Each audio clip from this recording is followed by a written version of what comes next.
أعمالنا من يهده الله فلا مضل له ومن يضلل فلا هادي له وأشهد أن لا إله إلا الله وحده لا شريك له وأشهد أن محمدا عبده ورسوله يا أيها الذين آمنوا اتقوا الله حق تقاته ولا تموتن إلا وأنتم مسلمون يا أيها الناس اتقوا ربكم الذي خلقكم من نفس واحدة وخلق منها زوجها وبث منهما رجالا كثيرا ونساء واتقوا الله الذي تساءلون به والأرحام إن الله كان عليكم رقيبا يا أيها الذين آمنوا اتقوا الله وقولوا قولا سديدا يصلح لكم أعمالكم ويغفر لكم ذنوبكم ومن يطع الله ورسوله فقد فاز فوزا عظيما أما بعد فإن خير الحديث كتاب الله وخير الهدي هدي محمد صلى الله عليه وسلم وشر الأمور محدثاتها وكل محدثة بدعة وكل بدعة ضلالة وكل ضلالة في النار أعوذ بالله السميع العليم من الشيطان الرجيم من همزه ونفخه ونفسه ولقد نعلم أنك يضيق صدرك بما يقولون فسبح بحمد ربك وكن من الساجدين واعبد ربك حتى يأتيك اليقين. محترم حضرات، دروس سیرت کا جو مبارک سلسلہ شروع ہوا ہے آج اس کی 7ویں کڑی ہے. کل کے درس میں ہم نے یہ بات بتائی تھی کہ نبی کریم صلی اللہ علیہ وسلم نے کس طرح سے اپنی دعوت کا آغاز سری مرحلے سے کیا اور پھر کیسے آپ صلی اللہ علیہ وسلم کی دعوت سری مرحلے سے نکل کر جہری مرحلے میں داخل ہوئی اور آپ علی الاعلان تبلیغ کرنے لگے. آج ہمارا موضوع یہ ہے کہ جب آپ صلی اللہ علیہ وسلم علی الاعلان تبلیغ کرنے لگے تو مشرکین مکہ کا ریاکشن کیا تھا؟ مشرکین مکہ نے کس رد عمل کا اظہار کیا؟ مشرکین مکہ کا رویہ نبی کریم صلی اللہ علیہ وسلم کے ساتھ اور صحابہ اکرام رضوان اللہ علیہم اجمعین کے ساتھ کیسا تھا؟ ظاہر بات ہے کہ پیارے نبی عقیدہ توحید کی دعوت لے کر آئے تھے. مشرکین جن کا معاملہ یہ تھا کہ جتنے کنکر اتنے شنکر، نبی کریم صلی اللہ علیہ وسلم ان کے اس بنیادی عقیدے پہ ضرب لگا رہے تھے کہ معبود ایک ہی ہو سکتا ہے. یہ انہوں نے الگ الگ جو معبود بنا رکھے تھے، الگ الگ خدا جو انہوں نے بانٹ رکھے تھے، پیارے نبی صلی اللہ علیہ وسلم ایک معبود کی دعوت دے رہے تھے جو ان کے لیے ناقابل ہضم تھی. وہ کہا کرتے تھے جیسے اللہ تعالیٰ نے سورہ صاد میں فرمایا اجعل الآلہۃ الہا واحدا ان ھذا لشیء عجاب. یہ بڑی عجیب و غریب بات ہے کہ محمد کہتے ہیں کہ بس ایک کی عبادت کرو، محمد کہتے ہیں کہ معبود ایک ہی ہے. یہ بڑی عجیب و غریب بات ہے. توحید کی دعوت ان سے ہضم نہ ہوئی اور نتیجے میں انہوں نے نبی کریم صلی اللہ علیہ وسلم کی دعوت کے خلاف سازشی موقف اختیار کیا، معاندانہ موقف اختیار کیا اور آپ کی دعوت کو روکنے کے لیے، آپ کے مشن کو روکنے کے لیے بہت ساری چالیں وہ چلے، جن میں سے چند ایک کا تذکرہ آج کے درس میں ہم آپ کے سامنے کر رہے ہیں.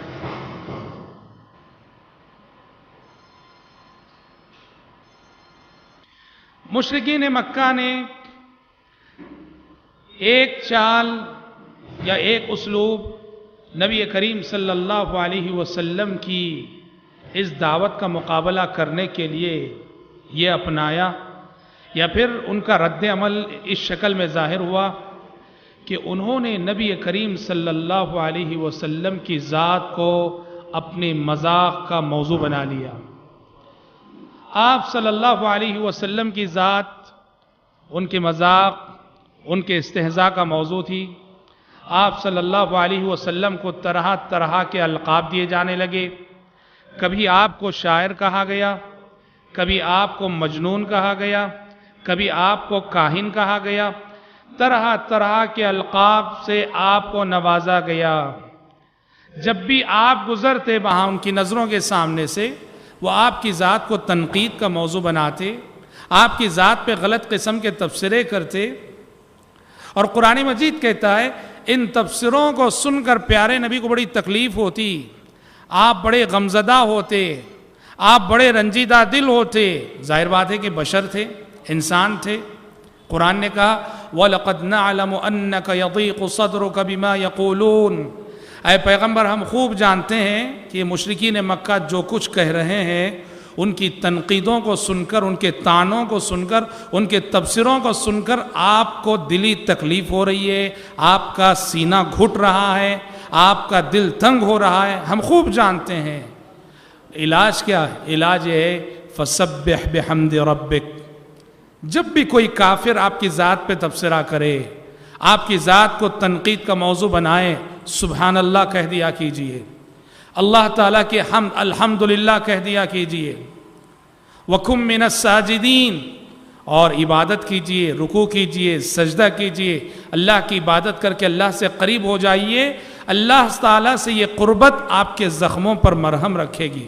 بھائیوں پتہ چلا ایک بات کہ اگر آپ دعوت و تبلیغ کے میدان میں اترتے ہیں، دین کی خدمت کے لیے اپنے آپ کو وقف کرتے ہیں، تو بہت کچھ سننے کے لیے تیار رہنا. یہ انسان آسانی سے بات مانتے نہیں ہیں، آسانی سے بات سنتے نہیں ہیں. پیغمبر جن کے اخلاق سب سے مثالی، جن کا کردار سب سے بلند، اور جو سبحان اللہ کردار کی اتنی خوبیاں رکھتے تھے، جب پیغمبر بچ نہ سکے لوگوں کی تنقیدوں سے، لوگوں کے طعنوں سے، لوگوں کے تبصروں سے، بتاؤ کون ہے جو بچ سکتا ہے؟ جو بھی خدمت کے لیے اترے گا، تبلیغ کے میدان میں کام کرے گا، دعوت و تبلیغ کے میدان میں اترے گا، ضروری ہے کہ اسے لوگوں کی جانب سے بہت کچھ سننا پڑے گا. اور دوسرے الفاظ میں اگر ہم کہیں، ہمیں اپنی شخصیت کو بھلا کر میدان دعوت میں اترنا ہے. ہم بڑے باپ کے بیٹے رہیں گے، ہم بڑے عزت والے خاندان سے تعلق رکھنے والے رہیں گے، ہماری بڑی عزت ہوگی، بہت کچھ ہوگا، لیکن دعوت و تبلیغ کے میدان میں اگر کام کرنا ہے سب کچھ بھلا کے اترو. یہ انبیاء ہیں، یہ رسول ہیں جنہیں مجنون کہا دنیا نے، پاگل کہا دنیا نے، بے وقوف کہا دنیا نے، احمق کہا دنیا نے. انبیاء اور رسول کو، پیغمبروں کو دنیا نے بخشا نہیں، تو ظاہر بات ہے قیامت تک آنے والے کسی بھی داعی مبلغ کو بخشا نہیں جائے گا. بہت کچھ سننے کا حوصلہ لے کر میدان دعوت میں اترو. یہ موسیٰ علیہ السلام ہے جن کو ان کی قوم بنو اسرائیل نے کتنا ستایا. قرآن مجید نے کہا یا ایھا الذین آمنوا لا تکونوا کالذین آذوا موسیٰ فبرأہ اللہ مما قالوا وکان عند اللہ وجیہا. اے ایمان والو، اس قوم بنو اسرائیل کی طرح نہ ہو جاؤ، اس قوم بنو اسرائیل جیسے نہ ہو جاؤ جس نے اللہ کے پیغمبر موسیٰ علیہ السلام کو بڑی تکلیف دی، بہت ستایا. تو پتہ چلا کہ دعوت و تبلیغ کا کام ایک ایسا کام ہے جہاں میری اور آپ کی شخصیت تنقیدوں کا موضوع بنے گی. کبھی ہمت نہیں ہارنا، اللہ سے قریب ہونا، اللہ سے جڑے رہنا. لوگوں کی تنقیدیں، لوگوں کے تبصرے ہمیں نقصان نہیں پہنچا سکتے. تو مشرکین مکہ نے ایک تو یہ کیا کہ جب پیارے نبی پہ نظر پڑی، طعن و تشنی کے تیر چلانا. القی الذکر علیہ من بیننا. اچھا اللہ تعالیٰ کو اس کے سوا کوئی نہیں ملا کہ نبی بنانے کے لیے؟ اللہ تعالیٰ کو اس کے سوا کوئی نہیں ملا کہ رسول بنانے کے لیے؟ طنز بھرے جملے، طنز بھرے تیر آپ صلی اللہ علیہ وسلم پہ وہ لوگ چلاتے تھے. آپ صلی اللہ علیہ وسلم اللہ کے خاطر سب برداشت کرتے تھے. حضرات ایک طریقہ، یہ ایک اسلوب مشرکین مکہ نے یہ اپنایا کہ پیارے نبی جب بھی قرآن مجید پڑھا کرتے، قرآن مجید کی تلاوت کرتے، انہوں نے ایک پلاننگ کے تحت کہا کہ قرآن مجید جب بھی محمد پڑھیں تو لوگوں کو سننے نہ دو، لہٰذا جہاں قرآن پڑھا جا رہا ہو جا کے خوب ہنگامہ کرو، شور کرو. اللہ تعالیٰ نے کہا وَقَالَ الَّذِينَ كَفَرُوا لَا تَسْمَعُوا لِهَذَا الْقُرْآنِ وَالْغَوْا فِيهِ لَعَلَّكُمْ تَغْلِبُونَ. کافروں نے کہا اس قرآن کو نہ سنو اور نہ سننے دو، اس لیے کیا کرنا ہے؟ خوب شور کرو، ہنگامہ کرو کہ تلاوت کی آواز کسی کے کانوں میں نہ پڑے۔ اور اتنا ہی نہیں، قرآن کی اسلوب کی طرف لوگ جب راغب ہو رہے تھے، قرآن کو سننے والے جب لوگ متاثر ہو رہے تھے، نضر بن حارث جو نبی کریم صلی اللہ علیہ وسلم کا سخت ترین دشمن تھا، وہ کیا کیا؟ وہ شام گیا، شام کے مارکیٹ گیا بزنس کے سلسلے میں، وہاں سے قصے کہانیوں کی کتابیں لے کر آیا، پرانے بادشاہوں کے قصے، اور لوگوں سے کہتا تھا کہ لوگوں، محمد کے قرآن سے یہ کہانیاں زیادہ اچھی ہیں، محمد کے کلام سے یہ قصے زیادہ مفید ہیں، انہیں پڑھا کرو، انہیں سنا کرو۔ تقسیم کرتا تھا کہانیوں کی کتابیں۔ ہاں، معلوم ہوا قرآن کو چھوڑ کر قصے کہانیوں کے پیچھے پڑھنا، ایسے قصے، بے بنیاد قصے، بے بنیاد واقعات، بے بنیاد کہانیاں، یہ نضر بن حارث کا طریقہ تھا۔ اسی کے سلسلے میں آسمان سے وحی نازل ہو گئی، وَمِنَ النَّاسِ مَن يَشْتَرِي لَهْوَ الْحَدِيثِ لِيُضِلَّ عَن سَبِيلِ اللَّهِ۔ کچھ لوگ ایسے ہیں جو بیکار کی باتیں خرید کر لاتے ہیں، بیکار کی باتیں یعنی بیکار کی کتابیں، بیکار کے قصے، بیکار کی کہانیاں، کہ ان قصوں اور کہانیوں کے ذریعے سے لوگوں کو اللہ کی کتاب سے دور کر دیں، اللہ کی کتاب سے جو ہے بہکا دیں۔ ایک طریقہ انہوں نے یہ اپنایا، قرآن سننے نہ دو اور کسی کو پڑھنے نہ دو قرآن مجید۔ آپ صلی اللہ علیہ وسلم ان تمام باتوں کی پرواہ کیے بغیر آپ آگے بڑھتے رہے، دعوتی کام آپ کا جاری رہا، دعوتی سفر آپ کا جاری رہا۔ تو ایک مرتبہ بڑے بے بس ہو کر مشرکین مکہ نے یہ طے کیا کہ ایسا کرتے ہیں کہ نبی کے چچا ابو طالب سے جا کے شکایت کرتے ہیں، اس لیے کہ ابو طالب کافر تھے، مشرک تھے، پر ہمارے نبی کا پورا ساتھ دے رہے تھے، ہمارے نبی کا پورا تعاون کر رہے تھے، بھتیجے تھے، تو بھتیجے ہونے کی حیثیت سے ابو طالب نبی کریم صلی اللہ علیہ وسلم کے ساتھ ان کی ہمدردیاں تھیں اور وہ پوری طرح تعاون کر رہے تھے۔ مشرکین مکہ کا وفد اور مشرکین مکہ کا قافلہ ابو طالب کے پاس آیا اور آ کے کہا کہ اے ابو طالب، تمہارے بھتیجے محمد نے حد کر دی، ہمارے خداؤں کو برا بھلا کہہ رہا ہے، وہ رشتہ داری میں پھوٹ ڈال رہا ہے، وہ ہم آپ کی خاطر چپ ہیں، اے ابو طالب اپنے بھتیجے کو نصیحت کیجئے، سمجھا لیجئے۔ پیارے نبی ابو طالب نے پیارے نبی کو بلا کے سمجھانے کی کوشش کی، تو پیارے نبی نے اس وقت صلوات اللہ وسلم علیہ نبی کریم صلی اللہ علیہ وسلم نے وہ تاریخی جواب دیا تھا، فرمایا تھا، سیرت کی کتابیں کہتی ہیں کہ اے چچا، کہا کہ چچا جان، اللہ کی قسم یہ لوگ میرے سیدھے ہاتھ میں سورج اور بائیں ہاتھ میں چاند لا کر رکھ دیں اور چاہیں کہ میں اس کام سے رک جاؤں، تب بھی میں اس کام سے رکنے والا نہیں۔ اس سے آپ کا عزم ظاہر تھا، آپ کا پختہ ارادہ ظاہر تھا، آپ کا یقین ظاہر تھا۔ کہا کہ دنیا لاکھ کوشش کر لے اور دنیا ناممکنات کو ممکنات میں تبدیل کر لے کہ میں اس کام سے رک جاؤں، تبلیغ سے رک جاؤں، میں کبھی دعوت و تبلیغ سے رکنے والا نہیں۔ چچا ابو طالب نے پیارے نبی کی یہ استقامت دیکھی تو چچا ابو طالب نے کہا، بھتیجے محمد جا، جو چاہے کر، میں زندگی میں کبھی تیرا ساتھ نہیں چھوڑوں گا، زندگی میں کبھی تیرا ساتھ نہیں چھوڑوں۔ ایک بہت بڑا سبق یاد رکھنا، بہت بڑا سبق اس سے معلوم، وہ کیا جانتے ہیں کہ بعض کافر ایسے ہوتے ہیں جو کافر رہتے ہوئے اسلام کا ساتھ دیتے ہیں، مسلمانوں کا ساتھ دیتے ہیں، دعوت و تبلیغ میں مدد کرتے ہیں۔ ابو طالب کے کیریکٹر سے، ابو طالب کے کردار سے یہ سبق ملتا ہے کہ دعوت و تبلیغ کے میدان میں اگر غیر مسلم مدد کرنے کے لیے تیار ہو، اس کی مدد لی جا سکتی ہے۔ کیسے؟ ہماری اگر سیاسی زندگی کو لے کر کہیں، کوئی ہندو ایم ایل اے ہوتا ہے، کوئی ہندو ایم پی ہوتا ہے، اسے ووٹ کی ضرورت ہوتی ہے، اب وہ ووٹ کی خاطر وہ ہر طرح سے مسلمانوں کا ساتھ دینے کے لیے تیار ہوتا ہے، مذہبی معاملے میں، دینی معاملے میں، ایسوں کا ساتھ لینا چاہیے۔ ابو طالب کافر رہتے ہوئے نبی کی مدد کرتے رہے اور آسمان سے آنے والی وحی نے کبھی آپ صلی اللہ علیہ وسلم کو روکا نہیں. اور میں آپ کو بتاؤں گا سیرت میں ایسے کتنے پروف ملتے ہیں, کتنے ثبوت ملتے ہیں کہ جہاں اسلام کے لیے غیر مسلم اور کافر کی مدد لینے کو جائز قرار دیا گیا. انشاءاللہ آگے بھی کئی مثالیں آئیں گی.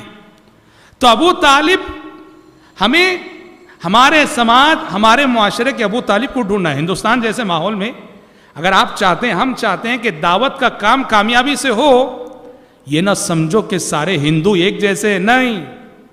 یہ نہ سمجھو کہ سارے غیر مسلم ایک جیسے, نہیں. یہ نہ سمجھو کہ سارے ہندو RSS کی ذہنیت رکھنے والے ہیں, نہیں. یہ نہ سمجھو کہ سارے ہندو فرقہ پرست ہیں, نہیں. اس سماج میں, اس معاشرے میں ڈھونڈو, آپ کو کتنے ابو طالب ملیں گے اس سماج کے اندر, جو ہیں تو ہندو اسلام کا ساتھ دینے کے لیے تیار ہیں تو ہندو مسلمانوں کی مدد کرنے کے لیے تیار ہیں. اور خصوصاً ہم آپ کو بتا دیں, SC/ST سے تعلق رکھنے والے جو غیر مسلم رہبر ہیں, رہنما ہیں, میں اس یقین اور دعوے کے ساتھ اس لیے کہہ رہا ہوں کہ ایسے غیر مسلمین سے میں خود ملا ہوا ہوں جو تمل ناڈو کے بعض علاقوں میں خود غیر مسلم ہیں, لیکن ہمارے دعات اور مبلغین کا پورا ساتھ دیتے رہے دعوت و تبلیغ کے سلسلے میں. جب بھی ہمارے دعات گئے, ویلکم کیا, استقبال کیا, ان کی مدد کر ہیں. غیر مسلم مگر مدد کر رہے ہیں توحید کی نشر و اشاعت کے سلسلے میں. اور ہم آپ کو بتائیں, حدیث میں پیارے نبی نے یہ بات فرمائی بھی ہے کہ ما بعث اللہ نبیا قط الا فی منعۃ من قومہ. اللہ تعالیٰ نے اس دنیا میں جتنے بھی پیغمبر بھیجے, رسول بھیجے, تو اللہ تعالیٰ نے اس پیغمبر کو سیکیورٹی بھی فراہم کی, تحفظ بھی فراہم کیا. اور یہ سیکیورٹی کون, کس کی؟ خود اس نبی کے قوم کے لوگ جو کافر ہوتے, غیر مسلم ہوتے, مگر خاندانی عصبیت کی بنیاد پر نبی اور پیغمبر کا ساتھ دیا کرتے تھے. شعیب علیہ السلام نے جب اپنی قوم میں تبلیغ کی, دعوت کا کام کیا, تو ان کی قوم کے لوگوں نے کیا کہا جانتے ہیں؟ کہا کہ وَلَوْلَا رَحْتُكَ لَرَجَمْنَاكَ, وَلَوْلَا رَحْتُكَ, کہا کہ اے شعیب, تمہارا قبیلہ, تمہارا خاندان نہ ہوتا نا تو ہم کبھی کہ تمہیں پتھروں سے مار مار کے ختم کر دیتے. تمہارے کنبے قبیلے کے ڈر سے ہم خاموش ہیں. شیخ سعدی رحمۃ اللہ علیہ, سعودی عرب کے جانے مانے مفسر, انہوں نے اس آیت سے استدلال کیا ہے. کہا کہ اللہ تبارک و تعالیٰ بسا اوقات اپنے مومن بندوں کی حفاظت کافروں کے ذریعے سے کر لیتا ہے. اللہ اکبر. مسلمانوں کی حفاظت کافروں کے ذریعے سے کر لیتا ہے. اور حدیث میں پیارے نبی نے فرمایا بھی ہے, صریح حدیث ہے, آپ نے فرمایا ان اللہ تعالی لیؤید هذا الدین بالرجل الکافر الفاجر. اللہ تعالیٰ کا ایک قانون یہ ہے کہ کبھی کبھی اللہ اپنے دین کی مدد کس سے لیتا ہے؟ اللہ تعالیٰ اپنے دین کی مدد کبھی کافر سے بھی لے لیتا ہے, کبھی فاسق و فاجر سے بھی دین کی مدد لے لیتا ہے. بہت بڑی بات ہے. تو لہٰذا ابو طالب کا جو رول تھا, ابو طالب کا جو کردار تھا, ہمارے سماج, ہماری سوسائٹی میں میرے بھائیوں جو غیر مسلم ہیں, ہمیں ہمارے سماج اور ہماری سوسائٹی کے ابو طالب کو ڈھونڈنے کی ضرورت ہے, جس کی مدد سے, جس کے تعاون سے دعوت و تبلیغ کے راستے میں آنے والی دشواریاں اللہ کے فضل و کرم اور اس کی توفیق سے حل ہوتی ہیں. اچھا, ابو طالب کے پاس جانے کے بعد بھی جب بات نہ بنی اور پیارے نبی دعوت و تبلیغ سے رکے نہیں, تو بلاخر مشرکین مکہ کمپرومائز پر اتر آئے. مفاہمت, آپ دیکھیے, آپ اس حیثیت سے سنیے کہ جو شخص بھی دعوت و تبلیغ کے میدان میں کام کرے گا, کیسے کیسے چیلنجز آ سکتے ہیں, کیسی کیسی مشکلات آتی ہیں, کن کن صورتوں میں چیلنجز آتے ہیں. جی, جب دیکھا کہ بات نہیں بن رہی ہے, مفاہمت پر اتر آئے, کمپرومائز پر اتر آئے. کیا مفاہمت, کیا کمپرومائز؟ انہوں نے چاہا کہ جب محمد نہیں رک رہے ہیں صلوات اللہ وسلم علیہ, تو ایسا کرتے ہیں کہ محمد سے کمپرومائز کرتے ہیں. اچھا, کیا کمپرومائز, کیا مفاہمت؟ پیارے نبی کے پاس گئے, جا کے کہا کہ محمد چلو, جب تم رکنے والے نہیں ہو تو ایسا کرتے ہیں کہ